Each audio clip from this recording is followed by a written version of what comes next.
The silence at my father's funeral was the kind that presses against your ribs. We stood in a grand cathedral in the heart of the city, surrounded by men and women who ran shipping empires and logistics kingdoms. But my sister-in-law wasn't there to grieve. She was there to take what she thought was hers.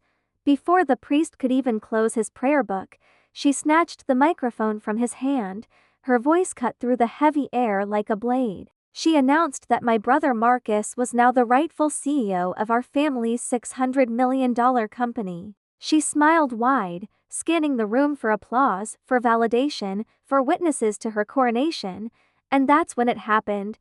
A sound burst through the speakers, a dry, unmistakable chuckle. It came from the direction of my father's casket. It wasn't a ghost. It was a recording, but the terror that washed over my brother's face, that was very, very real. Before I tell you why my father was laughing from beyond the grave, tell me, where are you listening from right now? What time is it where you are? I'd love to know who's here with me in this moment. To understand that laugh, you have to rewind about 10 minutes. My brother Marcus and his wife Caroline treated the funeral like it was opening night at the opera. They weren't mourning, they were mingling. From where I sat in the front pew, I watched them work the room like politicians on election day. Marcus shook hands with board members, accepting congratulations for a position he hadn't even earned yet. Caroline was literally pointing at the stained glass windows, whispering to someone about how they'd look perfect in the new executive lounge. They looked at me like I was part of the furniture. Marcus leaned over, adjusting a tie that probably cost more than my monthly rent. He whispered just loud enough for me to hear, "Don't worry, Rebecca. We'll find a place for you downstairs. Someone has to handle the paperwork while the real leaders run things." He smirked, called me a worker bee, a glorified assistant. He thought he was untouchable because he was the firstborn son. He thought his birthright was a blank check that would never bounce. I didn't cry. I didn't raise my voice. I didn't beg for his respect. I just felt a cold, surgical calm settle over me. I looked across the aisle at Mr. Dalton, my father's chief of staff, a man who had been the backbone of this company for 40 years. He was holding a small remote in his weathered hand. I gave him a single, subtle nod. That was the signal. Mr. Dalton stood up slowly and walked to the back of the cathedral. He quietly locked the heavy oak doors. The click of the bolt echoed in the sudden hush. Then, he pointed the remote at the massive projection screen that had been set up behind the altar for what everyone assumed would be a tribute video. He pressed play. The screen flickered to life. It wasn't a montage of family vacations or birthday parties. It was my father sitting at his desk, staring directly into the camera. He didn't look peaceful. He didn't look sentimental. He looked like he was about to deliver a verdict. That's when the chuckle started. It boomed through the cathedral, freezing Marcus and Caroline in place. The premature coronation was over. The reckoning was about to begin. As the congregation turned their eyes to the screen, watching my father's face settle into a grim expression, my own mind drifted. It went back to the places where this empire actually lived, not in boardrooms with leather chairs, but in freezing warehouses at 3 in the morning, while Marcus was busy building the brand at yacht parties in Monaco. I was standing in ankle-deep slush at a distribution center outside Detroit, negotiating with union leaders to keep the supply chain moving. For 10 years, I was the ghost in the machine, the invisible hand that fixed the cracks before anyone even knew they existed. I missed my best friend's wedding because a shipment of medical supplies was stuck in customs in Rotterdam. I spent my 25th birthday in a server room, rebooting the entire tracking system after a cyber attack. I didn't do it because I loved the chaos. I did it because I believed in a transaction that turned out to be a lie. You see, I had convinced myself that competence was currency. I thought if I just worked hard enough, if I made myself indispensable enough, merit would eventually outweigh bloodline. I wore my silence like armor. In the logistics world, a woman who speaks up is called emotional, but a woman who solves problems quietly, she's called an asset. So I became the ultimate asset.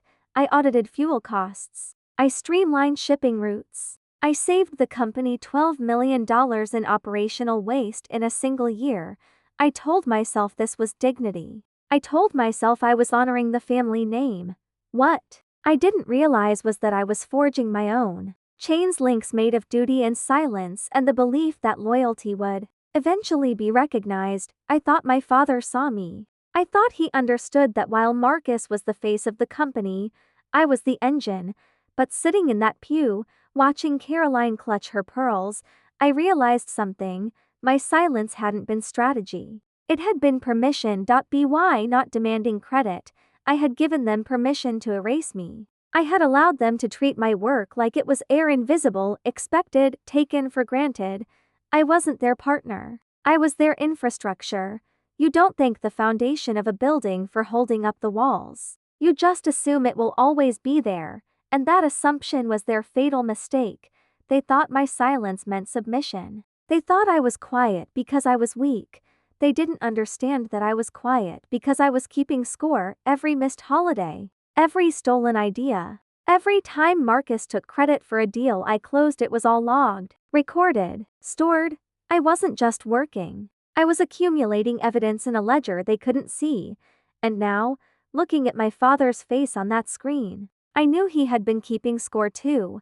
He had watched Marcus treat the company like a personal bank account. And he had watched me treat it like a living thing that needed protection. The invisible chains were about to break, and the sound of them snapping was going to be deafening. To understand why I felt no guilt watching my brother sweat in that cathedral. You need to know what happened 3 days earlier. Our father had been dead for less than 4 hours. The coroner had just left the house, but Marcus and Caroline didn't go to the funeral home. They didn't call family. They went straight to the corporate headquarters.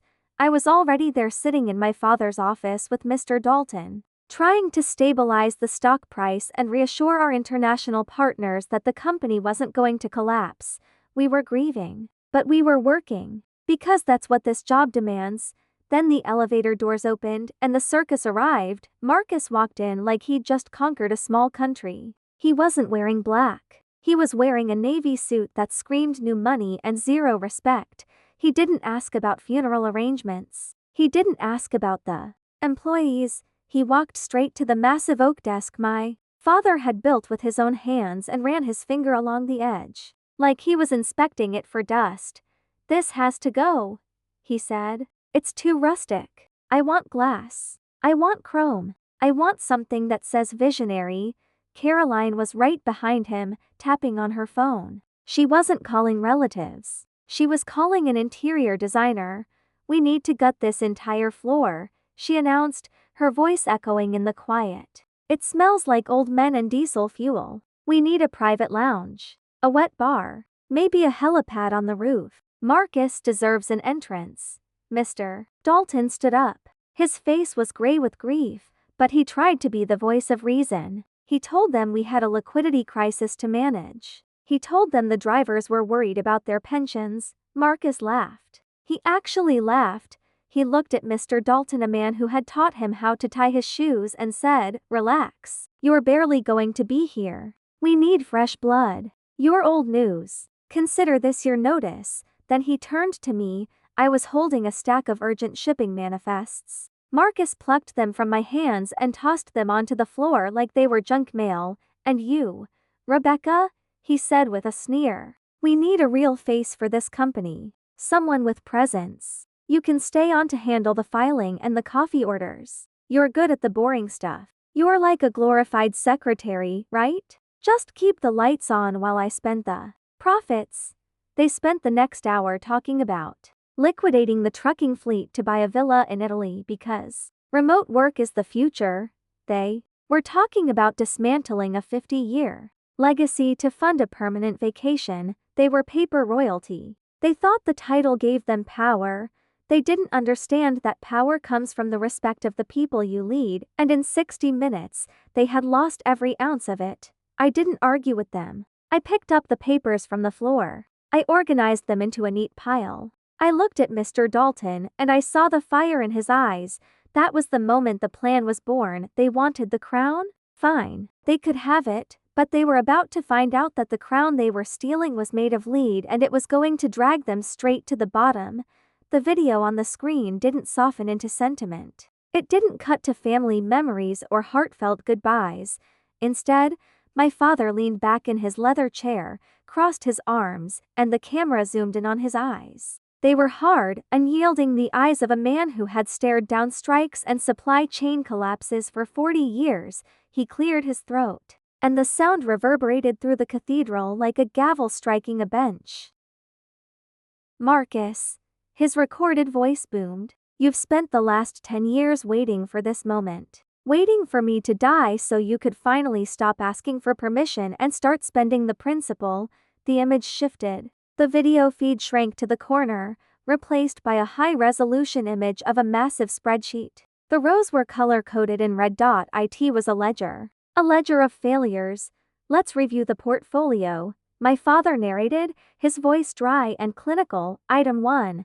The nightclub in Miami. "You told me it was a cultural investment. Cost, $2,400,000. Status, bankrupt in 6 months. Item 2. The vintage car restoration business. Cost, $1,800,000. Status, liquidated for scrap. Item 3. Your personal branding consultants. Cost, $400,000 a year. For what? Instagram followers?" The congregation was dead silent. You could hear the hum of the air conditioning. Caroline had stopped pointing at the architecture. She was staring at the screen, her mouth slightly open, watching the numbers scroll by. It was a public audit of their entire lifestyle. "People told me I was spoiling you," my father continued. "They told me I was ruining you by giving you everything you asked for. But they were wrong. I wasn't spoiling you, son. I was testing you. I was running a feasibility study on your character. I gave you unlimited resources to see if you would build something or if you would just burn it down. I wanted to see if the golden child could turn lead into gold, or if he would just paint everything yellow and call it a day. This was the curse of the golden child." Revealed in 4000 resolution, my father hadn't been blind to Marcus's incompetence. He had been documenting it. He had allowed Marcus to consume his own future because he knew it was the only way to prove empirically that he wasn't fit to lead. He had given Marcus the rope, and Marcus had tied the noose himself. "You failed the test, Marcus," my father said, the spreadsheet disappearing, replaced by his face again. "You burned it all. But here's the thing you forgot. I'm a businessman. I don't give away capital without paperwork. Do you remember those standard agreements Mr. Dalton had you sign? Every time I wired you money, you didn't read them. You were too busy popping champagne. But if you had read them, you would know something very important."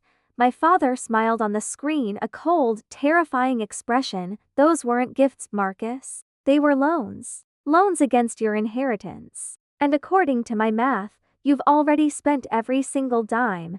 The spreadsheet vanished from the screen, replaced by a scanned image of a legal document. It was crisp, official, unmistakable. At the bottom, in blue ink, was a sprawling, arrogant signature, "Marcus Hale."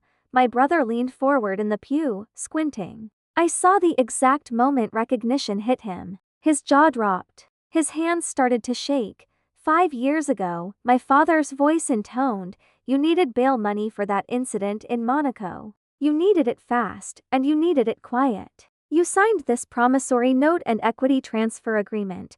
You didn't read it because the font was too small and you were too hungover. But let me read the key clause for you." The text on the screen zoomed in, highlighting paragraph 4. "In the event that the borrower's total debt to the company exceeds $6 million, the borrower agrees to forfeit all future equity, voting rights, and inheritance claims in the company. Furthermore, said equity shall immediately transfer to any party who satisfies the outstanding debt on behalf of the company."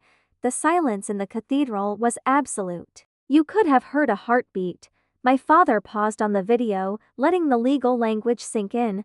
"Last month," he continued, "your debt hit $6,200,000. Technically, the company could have sued you. We could have seized your condo, your cars, everything, but someone stepped in. Someone wrote a check to clear the books. Someone used their own performance bonuses, their own savings, and their own sweat equity to pay off your mistakes so the company wouldn't go under." The screen changed one last time. It showed a bank transfer receipt. The amount, 6,200,000. The sender, Rebecca Hale.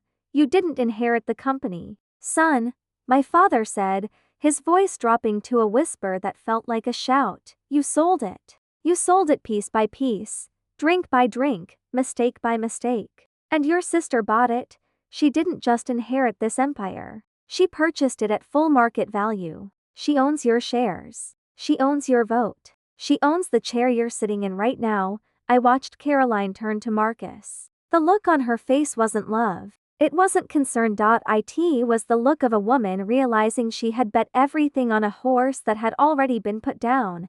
She started to scream at him, right there in the church, but her voice was drowned out by my father's final words. Rebecca, he said, looking directly into the camera with a warmth I hadn't seen in years. The keys are in the safe. Fire him. The video cut to black. The hum of the projector fan died down, leaving a silence in that cathedral so profound it felt like the air had been sucked out of the room. The lights slowly came back up, illuminating the wreckage of my brother's ego. I watched Caroline first. She turned to Marcus slowly, and the adoration, the status-seeking hunger in her eyes, simply evaporated. It was replaced by pure, unadulterated disgust. She realized in that split second that her golden ticket was actually a liability. She hadn't married a CEO. She had married a man with $6 million of debt and zero assets. She didn't comfort him. She didn't hold his hand. She shoved him.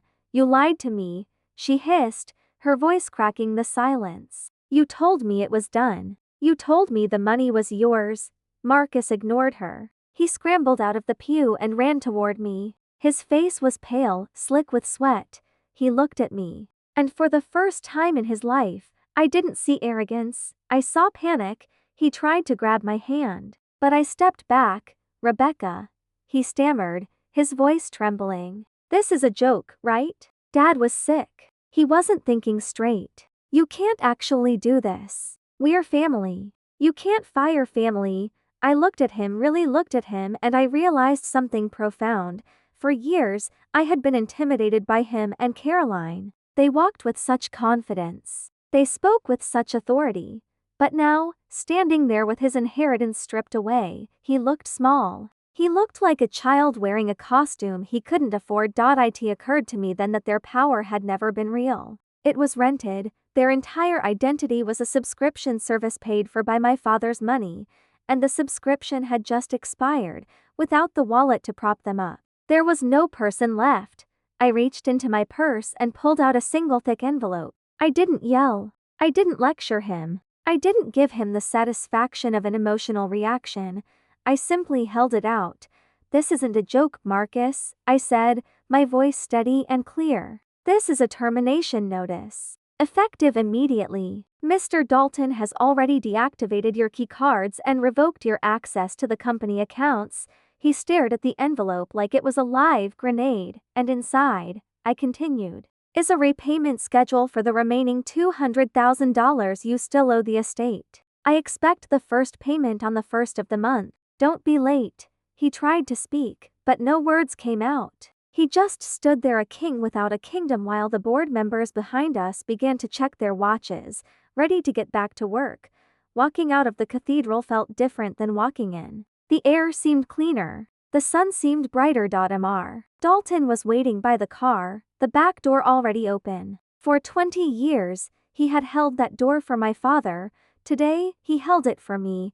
He didn't say a word, but the slight smile on his face said everything. We understood each other. The chaos was over. The order was restored. We drove past the main distribution warehouse on the way back to the office. I looked up at the massive sign, the trucks lining up at the loading bays. The sheer scale of the operation. For a decade, I had looked at this place and felt the crushing weight of duty. Today, I felt the grounding weight of ownership. It wasn't a burden anymore. It was mine.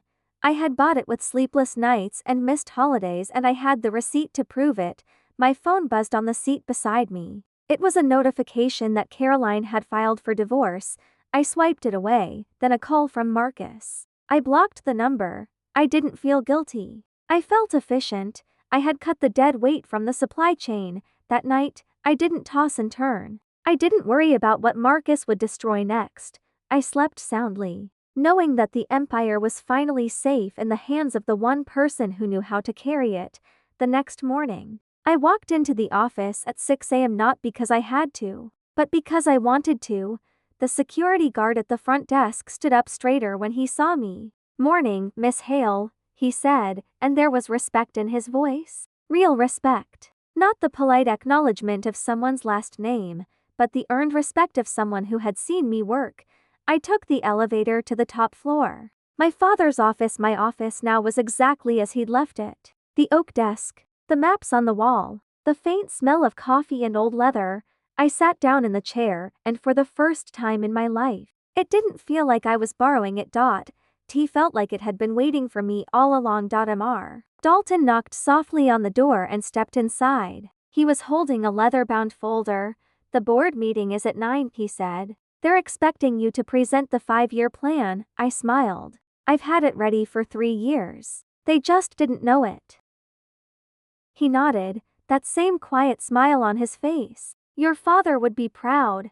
"I know," I said. And I meant it. 6 months later, the company hit record profits. We expanded into 3 new markets. Employee satisfaction was at an all-time high. The trucks ran on time. The warehouses hummed with efficiency. And Marcus? He sent one email asking if we could talk things through. I didn't respond. Some bridges aren't meant to be rebuilt. Some fires are meant to burn out completely so new growth can take root. I learned something important through all of this, something I wish I'd known years ago. Silence isn't the same as peace. And loyalty that goes unrecognized isn't loyalty, it's exploitation. The people who truly see you don't need you to shrink yourself to fit into their story. They make room for you in theirs. My father made room for me. He saw what I was capable of, even when I was too afraid to demand it, and in the end, he didn't just give me a company, he gave me proof, undeniable, legal, public proof that I had earned every inch of what I now held. That's not inheritance. That's justice. So if you've ever felt invisible in your own family, if you've ever done the work while someone else took the credit, if you've ever been told to stay quiet and be grateful, let this story remind you of something. The people who underestimate you aren't paying attention, and one day, when the masks come off and the receipts come out, the truth will speak louder than you ever had to. Stay a while longer, if you'd like. There are more stories like this about people who refused to stay small, who turned silence into strategy, and who proved that the ones who work in the shadows often hold the real power.